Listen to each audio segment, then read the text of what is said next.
Good afternoon, a very warm welcome to stage 3 of the Critérium du Dauphiné. These two riders then have been away for the majority of the stage so far. Nanel Bahan in the red and white of Cofidis comes of course from Eritrea. Quentin Pacher 20 minutes down on the general classification, so today is a perfect day for the breakaway. 2 minutes the advantage. Now there will come a point where the leading duo will start to think, okay, how can we win today's stage? At the moment they're playing a little bit of a game. They're just trying to hold the peloton at a couple of minutes. Try not to use all their energy, and then they will try to ratchet the race up a little bit as they go towards the finish line.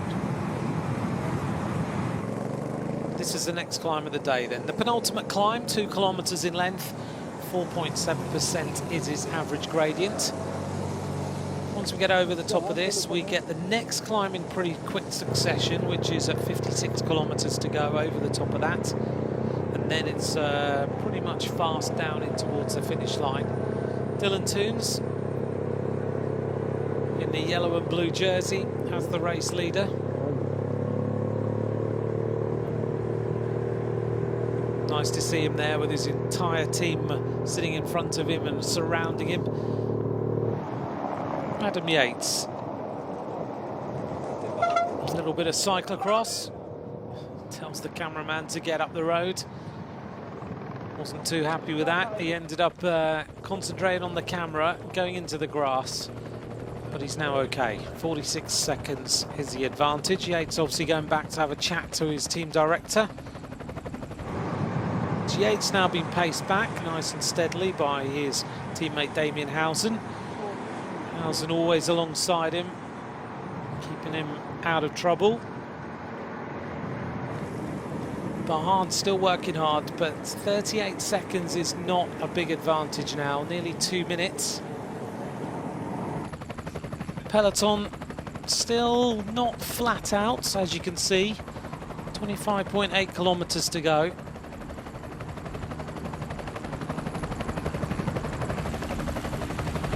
The red and blue of Bahrain Merida with the gold here and there. They're looking after Colbrelli. Arkea Samsic in the white, looking after the German sprinter Greipel. In the blue is De Kooning Quickstep, looking after the interests of Alvaro Hodge. Movistar starting to move up, looking after Quintana. So there's all sorts of things happening in terms of tactics right now in this race.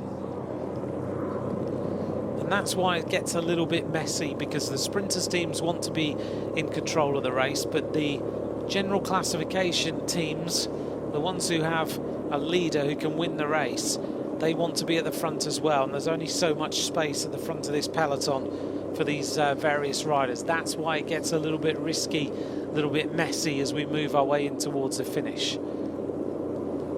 3.5k to go to the sprint. 24 seconds. They should hold on to the sprint point. Well, the peloton are letting these two riders go for the intermediate sprint. They've obviously decided that they'll bring them back later.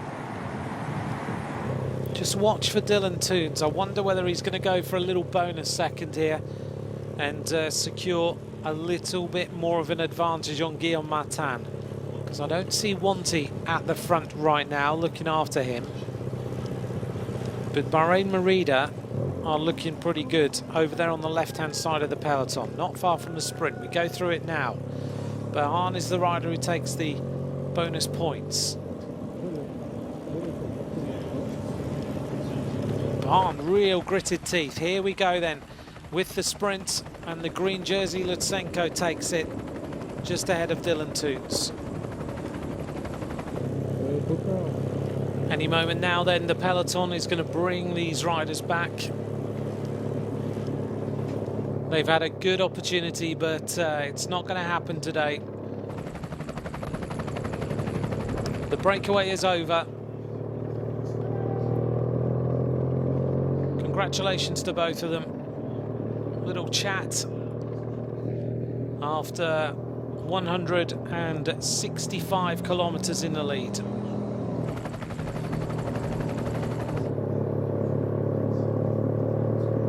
Dylan Teuns looks concentrated.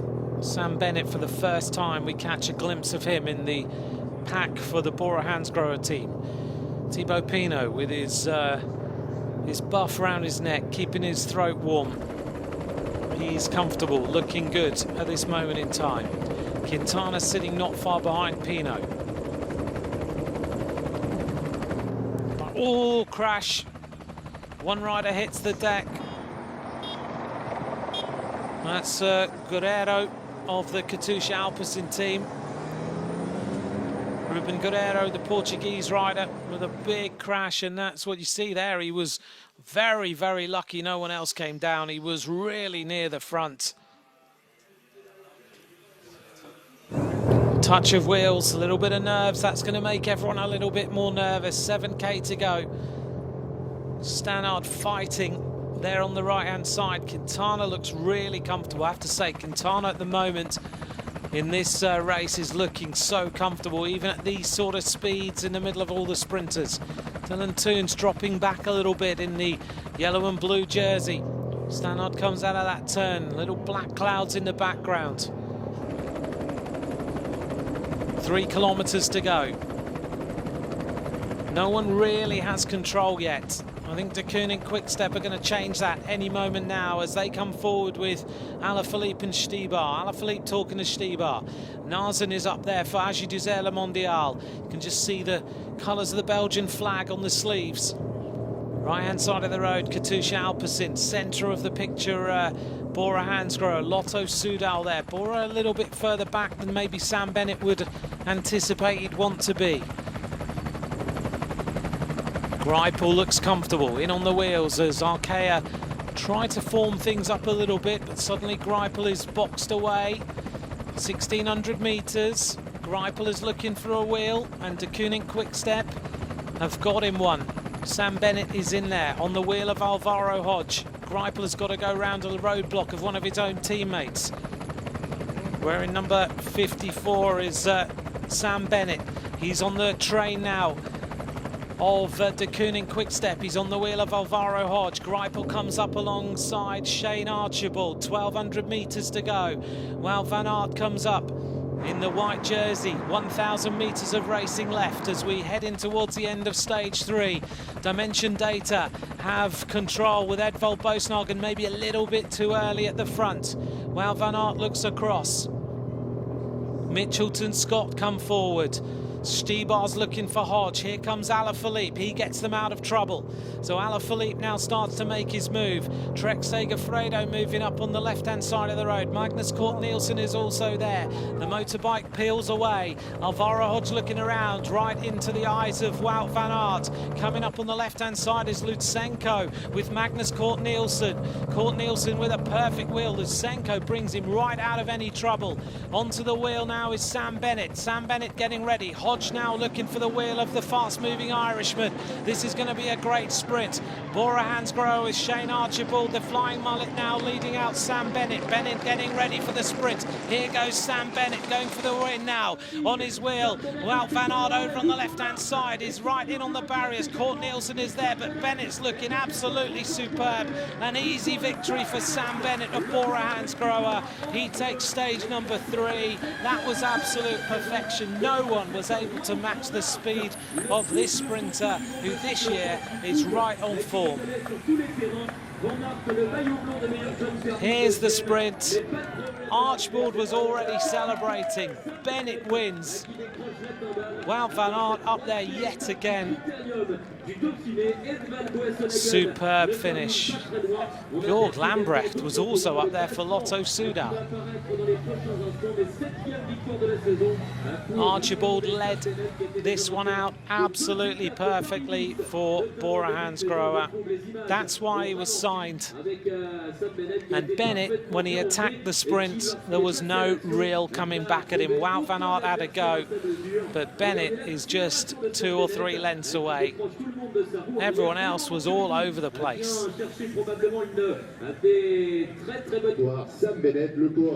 Sam Bennett wins in 4 hours 15 minutes 25 ahead of Wout van Aert. Ballerini was up there for Astana, then it was Venturini, so they went with Venturini this time for Agi Dessert Mondial. Then Teuns of Trek Segafredo and Bosenhagen again in the top 6. Alvaro Hodge down in 7th after a good lead out by De Kooning Quick-Step, but it just didn't quite happen for him today. Bennett was just too quick. Sam Bennett. Sam Bennett. Well executed by Bora Hansgrohe. A lot of work being done by Benedetti, and that lead out by Archibald brought him into the line. Here's our general classification now. Teuns and Martin still maintain their first and second places. Lusenko leapfrogs Fuglsang, and the rest of the riders remain the same.